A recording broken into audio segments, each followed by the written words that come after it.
Sitharaman serial November 17 நாளைக்கான எபிசோடில் என்ன நடக்கலாம் அப்படிங்கிறத ரிவ்யூவாக பார்க்கலாங்க.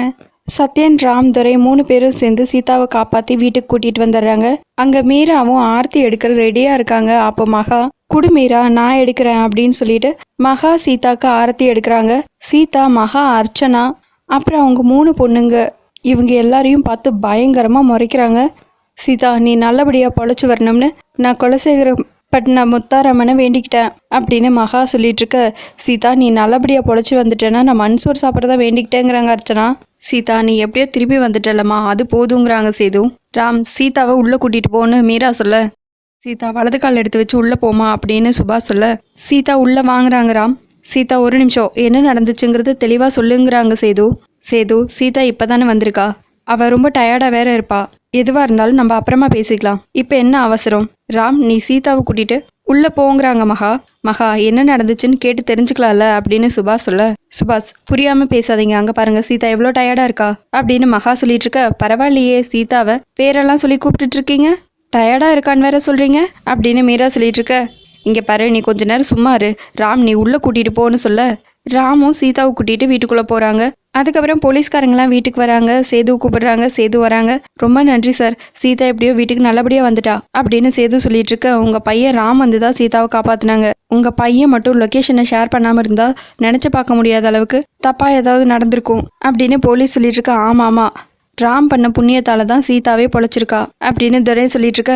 சாரி சார், குற்றவாளியோட எவ்வளவோ போராடி பார்த்தோம், ஆனால் அவங்க எப்படியோ எஸ்கேப் ஆயிட்டாங்க, அதை நினச்சாதான் ரொம்ப கஷ்டமாக இருக்குங்கிறாங்க ஒரு போலீஸ். எங்கே போயிட போகிறாங்க, எப்படி இருந்தாலும் நம்ம கையில் சிக்குவாங்க, அவங்களோட அடையாளத்தை ஏதாவது நோட் பண்ணீங்களா அப்படின்னு கேட்கவும், மாஸ்க் போட்டிருந்தனால அடையாளம் சரியாக தெரியல சார் அப்படின்னு இன்னொரு போலீஸ் சொல்லிட்டு இருக்க. ஆமாம், முகத்தில் துணி கட்டியிருந்தனால எதுவுமே தெரியல சார், கோல பசங்க எவ்வளோ ட்ரை பண்ணியும் முடியலங்கிறாங்க துரை. அவங்களோட ஹைட்டை வச்சு சந்தேக லிஸ்ட்டில் இருக்கிற எல்லாத்தையும் செக் பண்ணிட்டு இருக்கோம் சார் அப்படின்னு இன்னொரு போலீஸ் சொல்லிட்டு இருக்க. சரி நீங்கள் கிளம்புங்க, நான் கமிஷனர் ஆஃபீஸ் வரேன்னு சொல்லிட்டு மீதி இருக்கிற போலீஸ் எல்லாத்தையும் அனுப்பிச்சி வச்சுறாங்க அந்த ஹெட். அதுக்கப்புறம் துரை, அவங்கள விட்டுறக்கூடாது சார், ஒரு 10 செகண்ட் லேட் பண்ணியிருந்தா கூட சீதாவோட உயிர் போயிருக்கும், கொலகார பசங்க அவங்கள பிடிச்சி ஆகணுங்கிறாங்க துரை. கண்டிப்பாக போலீஸ் கண்ணில் இருந்து அவங்க தப்பிக்கவே முடியாதுங்கிறாங்க போலீஸ். இவங்களெல்லாம் தூக்கில் போடணும் சார், விடவே கூடாது, என்ன தைரியம் இருந்தால் ஒரு பொண்ணை உயிரோட புதைச்சிருப்பாங்க அப்படின்னு துரை ரொம்ப கோவமாக பேசிகிட்டு இருக்க. உங்கள் வீட்டு பொண்ணு நல்லபடியாக இருக்காங்கல்ல, அவங்கள பத்திரமா பார்த்துக்கோங்க, மற்றதெல்லாம் நாங்கள் பார்த்துக்குறோங்கிறாங்க போலீஸ். அதுக்கப்புறம் சரின்னா அவங்கெல்லாம் அங்கேருந்து கிளம்பிடுறாங்க. அடுத்ததாக சீதாவை ரூமுக்கு கூட்டிகிட்டு வந்ததும் வாட்ச்மேன் கண்ணாடி எடுத்துகிட்டு வந்து கொடுக்குறாங்க. இன்னொரு பக்கம் மீரா சீதாவுக்கு பொட்டெல்லாம் வச்சு விட்றாங்க. அதுக்கப்புறம் குடிக்க ஏதாவது எடுத்துகிட்டு வரட்டுமா அப்படின்னு சொல்லி கேட்க, தண்ணி மட்டும் வேணுங்கிறாங்க சீதா. மீரா தண்ணி எடுக்க போயிடுறாங்க. அஞ்சலி, பிரியா, சத்யா 3 பேரும் சீதாவோட ரூமுக்கு வராங்க. அப்போ ராம் சீதா கிட்டே இப்போ உனக்கு எப்படி இருக்கு அப்படின்னு சொல்லி கேட்க, இப்போ எனக்கு நல்லா இருக்கு பாஸ், எந்த பிரச்சனையும் இல்லைங்கிறாங்க சீதா. எங்களை மன்னிச்சிருங்க, உங்களை நாங்கள் ரோட்ல இறக்கி விட்டுட்டு போயிருக்க கூடாது அப்படின்னு 3 பேரும் சீதா கிட்ட சொல்லிட்டு இருக்க. ராம் ரொம்ப கோவமா அங்கேருந்து எந்திரிச்சு போயிடுறாங்க. என்ன சொன்னீங்கிறாங்க சீதா. அண்ணி, இனிமேல் நாங்கள் அப்படி நடந்துக்க மாட்டோம், மன்னிச்சிருங்கிறாங்க அஞ்சலி. சில்வண்டுங்களா, உங்களுக்கு ஒரு விஷயம் தெரியுமா, நடந்த எல்லாத்துக்கும் காரணம் நீங்கள் தான், நீங்கள் மன்னிப்பு கேட்டால் நான் மன்னிச்சிருவேனா, எனக்கு முதல் எதிரி இனிமேல் நீங்கள் மட்டும்தான். இது நாள் வரைக்கும் நான் யாரையும் எதிரியாக நினச்சதில்ல, ஆனால் நீங்கள் எனக்கு எதிரி தான்.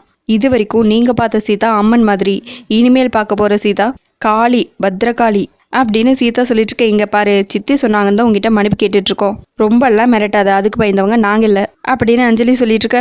அப்படியா, அப்புறங்கிறாங்க சீதா. இங்கே பாரு, உன்னை எவனோ கிடத்துறதுக்கு நாங்கள் என்ன பண்ணுவோங்கிறாங்க பிரியா. இங்கே பாரு, உன்னோட மிரட்டலுக்கெல்லாம் நாங்கள் பயப்பட மாட்டோங்கிறாங்க சத்யா. நல்லா ஞாபகம் வச்சுக்கோ, இனிமேல் எங்களை வேவு பார்க்குறேன்னு சொல்லிட்டு அங்கே வரேன் இங்கே வரேன்னு சொன்ன, இதுதான் உங்கள் எதி. எங்கள் ரூட்டில் வராமல் இருந்தால் நீ தப்பிக்கலாம், நாங்களும் உன் ரூட்டில் வரமாட்டோம், என்ன சொல்கிற. அவள் என்ன சொல்கிறது, நல்லா புரிஞ்சிருக்கும் அப்படின்னு 3 பேரும் மாற்றி மாற்றி பேசிட்டு இருக்க. சில்வண்டுங்களா, பேசி முடிச்சிட்டிங்களா, இல்லை இன்னும் இருக்காங்கிறாங்க சீதா. ஏன் பேச்சு போட்டி வச்சு அவார்டு கொடுக்க போறியாங்கிறாங்க அஞ்சலி.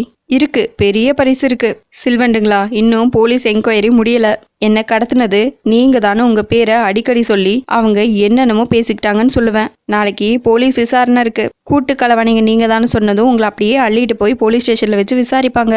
எங்க அப்பா இன்ஸ்பெக்டருங்கிறனால இந்த போலீஸ் விசாரணையெல்லாம் எப்படிங்கிறது எனக்கு தெரியும் அப்படின்னு சீதா சொல்லிட்டு இருக்கே. பொய் தானே சொல்றேங்கிறாங்க அஞ்சலி. ஆமா பொய் தான், ஆனா நிஜமா நடந்த மாதிரி சொல்லுவேன், போலீஸும் அதை நம்பி உங்களை லாடம் கட்டுவாங்க அப்படின்னு சீதா சொல்லிட்டு இருக்க. இங்க பாரு, எதுக்கு பொய் சொல்ற, நீ தான் பொய் சொல்ல மாட்டேன் இல்லைங்கிறாங்க சத்யா. ஆமாம், இது வரைக்கும் நான் பொய் சொல்லலை, ஆனால் இனிமேல் பேச போகிறது எல்லாமே பொய் தாங்கிறாங்க சீதா. அதுக்குள்ளே மீரா வந்துடுறாங்க. என்ன சீதா 3 பேர் என்ன சொல்றாங்கன்னு மீரா கேட்டுட்டு இருக்க. இவங்க என்கிட்ட மன்னிப்பு கேட்பாங்களாம், நான் மன்னிக்கணுமா அப்படின்னு சீதா சொல்ல, இவங்களா வந்திருக்க மாட்டாங்க சீதா, யாராவது சொல்லி கொடுத்ததா இவங்க வந்திருப்பாங்கங்கிறாங்க மீரா. வேற யாரா இருக்கும்? கண்டிப்பா மகாலட்சுமியா தான் இருக்குங்கிறாங்க சத்யன். ஹலோ, சித்தியை பத்தி நீங்க எதுக்கு பேசுறீங்கங்கிறாங்க அஞ்சலி. ஏய் என்ன வாய் நீளுதுங்கிறாங்க மீரா. பாப்பா உங்க சித்திக்கிட்ட போய் சொல்லுங்க, நடந்த ஆள் கடத்தல்ல யாருக்கு சம்மந்தம் இருக்குன்னு எங்களுக்கு நல்லா தெரியும், ப்ரூஃப்காக வெயிட்டிங், கண்டிப்பா அது கிடைக்கும்னு சத்யன் சொல்ல, சில்வண்டுங்களா உங்களை அனுப்புனவங்க கிட்ட போய் சொல்லுங்க, இனிமேல் தான் ஆரம்பம், ஓடுங்க அப்படின்னு சொல்ல 3 பேரும் அங்கிருந்து ஸ்பீடா கிளம்பிடுறாங்க. இவங்க விஷம், நான் தூக்கி வளர்த்தவங்க தான், ஆனா ரொம்ப மோசமானவங்கிறாங்க மீரா. வளர்ந்த இடம் அப்படி அப்படின்னு சத்யன் சொல்லிட்டு இருக்கா. அக்கா உங்களை சும்மா விட்டுறக்கூடாதுக்கா, பாஸ் அழுததா நான் கேள்விப்பட்டேன், நான் செத்திருந்தா என்ன இருக்கும் அப்படின்னு சீதா சொல்லிட்டு இருக்கா. சீதா நீ முன்ன மாதிரி இருக்காத பாத்துக்கங்கிறாங்க Meera. Sita any time call பண்ணுங்க, நாங்க வந்து நிப்போங்கிறாங்க சத்யன். அப்பாவை வர சொல்லிட்டேன், இதுக்கு காரணம் யாருன்னு கண்டுபிடிக்காம நான் விட மாட்டேன் அப்படின்னு சீதா சத்யன் மீரா கிட்ட சொல்லிட்டு இருக்காங்க. இன்னொரு பக்கம் அஞ்சலி பிரியா சத்யா 3 பேரும் நேரா மகா கிட்ட வராங்க. என்ன மன்னிப்பு கேட்டீங்களா அப்படின்னு கேட்க 3 பேரும் அப்படியே சைலண்டா இருக்காங்க. என்ன சொன்னா அந்த தையல்காரி அப்படின்னு கேட்க, வேற என்ன சொல்லுவா ஈன்னு இழிச்சிருப்பா அப்படிங்கிறாங்க அர்ச்சனா. என்ன மன்னிப்பு கேட்டதும் மயங்கிட்டாளா அப்படின்னு மகா கேட்க, நீங்க நினைக்கிற மாதிரியெல்லாம் இல்ல சித்தி, அவளுக்கு டவுட் வந்துருச்சுங்கிறாங்க அஞ்சலி. என்ன டவுட்டா? என்ன டவுட்டுங்கிறாங்க அர்ச்சனா. என்னம்மா என்னாச்சு, நீங்க ஏன் நர்வஸ் ஆகுறீங்க அப்படின்னு சத்யா கேட்க, மன்னிப்பு கேட்டா விட்டுருவேனா, எனக்கு முதல் எதிரியே இனிமேல் நீங்க 3 பேர் தான், இனிமேல் உங்களை நான் நிம்மதியா இருக்க விட மாட்டேன்னு சொல்றா சித்தி அப்படின்னு அஞ்சலி சொல்லிட்டு இருக்க. அப்படியா சொன்னாவ அப்படின்னு கேட்க, நீங்களா மன்னிப்பு கேட்க வந்திருக்க மாட்டீங்க, யாராவது உங்ககிட்ட சொல்லி அனுப்பிச்சிருப்பாங்க, அவங்க கிட்ட போய் சொல்லுங்க, ஒருத்தரையும் சும்மா விட மாட்டேன்னு சொல்றாங்கிறாங்க பிரியா. திமிர் பிடிச்சவ, அவளையெல்லாம் காப்பாத்தாமையே விட்டுருக்கணும், ஒரே அடியா போயிருப்பா அப்படின்னு அர்ச்சனா சொல்லிட்டு இருக்க. வேற என்ன சொன்னாங்கிறாங்க மகா. இது வரைக்கும் நான் யாரையும் எதிரியா நினைச்சதில்ல, இனிமேல் நீங்க தான் எதிரின்னு சொல்றா சித்திங்கிறாங்க அஞ்சலி. இது வரைக்கும் நம்ம பார்த்தது அம்மன் சீதாவா, இனிமேல் நம்ம பார்க்க போறது காளியா, பத்ர காளியாங்கிறாங்க சத்யா. எவனோ கடத்தினதுக்கு நாம என்ன சித்தி பண்ண முடியும், நம்மளுக்கும் அதுக்கு என்ன சம்மந்தம் இருக்குங்கிறாங்க அஞ்சலி. சித்தி தையல்காரி எங்களை டார்கெட் பண்ணிட்டா, இனிமேல் எங்களை நிம்மதியாவே இருக்க விட மாட்டா, சும்மா சும்மா எங்களை டிஸ்டர்ப் பண்ணுவா சித்தி, ராமனாவும் அவளுக்கு தான் சப்போர்ட் பண்ணுவாங்க அப்படின்னு பிரியா சொல்லிட்டு இருக்க. ஓ சந்தேகம் வந்துருச்சாங்கிறாங்க அர்ச்சனா. அம்மா நீங்க ஏமா ரியாக்ட் பண்றீங்க அப்படின்னு கேட்க, அக்கா நீங்க சும்மாவே இருக்க மாட்டீங்களா அப்படின்னு அர்ச்சனாவை மிரட்டிட்டு இருக்காங்க மகா. சரி நீங்க 3 பேரும் கிளம்புங்க, அவளை நான் பாத்துக்கிறேங்கிறாங்க மகா. எனக்கு என்னமோ சந்தேகமா இருக்கு, 2 சித்திங்களும் சேர்ந்துதான் பிளான் பண்ணிருப்பாங்கன்னு நினைக்கிறேன் அப்படின்னு அஞ்சலி சொல்லிட்டு இருக்க. எனக்கும் டவுட்டு தாங்கிறாங்க பிரியா. 3 பேரும் கிளம்புங்க அப்படின்னு சொல்ல உடனே அங்கிருந்து 3 பேரும் கிளம்பிடுறாங்க. அந்த செந்தூரனுக்கு கால் பண்ணு, ஏண்டா கொல்லாம விட்ட, உனக்கு பணம் தரமாட்டேன்னு சொல்லு அப்படின்னு அர்ச்சனா சொல்லிட்டு இருக்க. அக்கா கொஞ்சம் அமைதியா இருக்கீங்களா, எனக்கு இப்படி ஒரு ஐடியா கொடுத்தீங்களே, உங்களை சொல்லணும், நீங்க சொன்னதால் தான் நான் கிட்னாப் பண்ண வச்சேன், இப்போ நான் ஃபோன் பண்ணேன்னு வச்சுக்கோங்களேன், அதில் ரெக்கார்ட் பண்ணிடுவாங்க, வசமா நம்மளே போய் சிக்கிடுவோம், கொஞ்ச நேரம் நீங்கள் அமைதியாக இருங்க அப்படின்னு மகா சொல்லிட்டு இருக்க. கண்டிப்பாக பிரச்சனை வந்தால் மகா என்ன சிக்க வச்சிருவா, அப்படி மட்டும் அவள் பண்ணிட்டா நான் மகாவை சிக்க வச்சிருவேன் அப்படின்னு வாயிலேயே முணுமுணுத்துட்டு இருக்காங்க அர்ச்சனா. அக்கா என்ன சொன்னீங்கிறாங்க மகா. தப்பா எதுவும் நடந்துடக்கூடாது, நம்ம 2 பேரும் சிக்கிடக்கூடாதுன்னு சாமிக்கிட்ட வேண்டிட்டு இருந்தேன், அவ்வளோதான், வேற எதுவும் இல்லைங்கிறாங்க அர்ச்சனா. மகாவும் அப்படியே சந்தேகத்தோட பார்த்துட்டு ஓகேங்கிறாங்க. அடுத்ததா சீதாவோட அப்பா நேரா வீட்டுக்கு வராங்க. சீதா உள்ளதானே இருக்கா அப்படின்னு வாட்ச்மேன் கிட்ட கேட்கவும் வாட்ச்மேனும் ஆமாங்கிறாங்க. அந்த மகாவும் உள்ளதானே இருக்காங்க அப்படின்னு சொல்லி கேட்க, இல்ல சேதுக்கு திரும்பவும் உடம்பு சரியில்லாம போயிடுச்சு, அதனால ஹாஸ்பிட்டல் போயிருக்காங்க அப்படின்னு சொல்ல, சரி எப்படி இருந்தாலும் இங்கே தான் வந்தாகணும், அப்புறம் பார்த்துக்கிறேன் அப்படின்னு சொல்லிட்டு ரொம்ப வேகமா உள்ள போறாங்க சீதாவோட அப்பா. சீதா ரூம்ல கொஞ்சம் பதட்டமா உட்காந்துட்டு இருக்காங்க. அப்போ சீதாவோட அப்பா போகவும் சீதான்னு கூப்பிட சீதா பயங்கரமா அழ ஆரம்பிச்சிடறாங்க அவங்க அப்பாவை பார்த்து. இங்க பாருமா சீதா, ஒன்றும் இல்லை, உன்னை பசங்க கீழே இறக்கி விட்டுட்டு போனதுக்கப்புறம் எவ்வளோ நேரத்துக்குள்ளே அவங்க உன்னை கடத்திருப்பாங்க அப்படின்னு கேட்க, சீதா நல்லா யோசிச்சு பார்த்து ஒரு 5 நிமிஷத்துக்குள்ளே கடத்திருப்பாங்கப்பாங்கிறாங்க. சரிம்மா, அது அப்படியே கடத்தினதுலேருந்து என்னென்ன நடந்துச்சுங்கிறது ஒரு கோர்வையாக சொல்ல முடியுமா அப்படின்னு கேட்க, சீதா லைனாக அப்படியே காரில் தூக்கி சீதாவை போட்டதுலேருந்து ட்ரம்மில் தூக்கி புதைச்ச வரைக்கும் எல்லாத்தையும் சொல்லிடுறாங்க ஒன்று விடாமல். அதை கேட்டதுமே கண்டிப்பாக இது பிளான் பண்ணி தான் பண்ணியிருக்கணும், இது தற்செயலாக நடந்த மாதிரி இல்லை அப்படின்னு சொல்லிட்டு இருக்கவும் கரெக்டாக ராம் வந்துடுறாங்க. மாப்பிள்ள, சீதா வண்டியிலேருந்து இறங்குனதுலேருந்து 5 நிமிஷத்துக்குள்ளே கடத்தியிருக்காங்க. சீதா முன்னாடியே காலேஜுக்கு போகிறேன்னு வீட்டில் பேசிகிட்டு இருந்திருக்கா.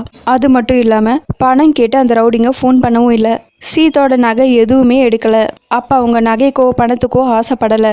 சீதாவை உயிரோட புதைச்சிருக்காங்கன்னா கண்டிப்பா இதை பிளான் பண்ணி தான் பண்ணியிருக்கணும். வெளி ஆளுங்களுக்கு கண்டிப்பா சீதா மேல கோவம் இருக்க வாய்ப்பே இல்லை.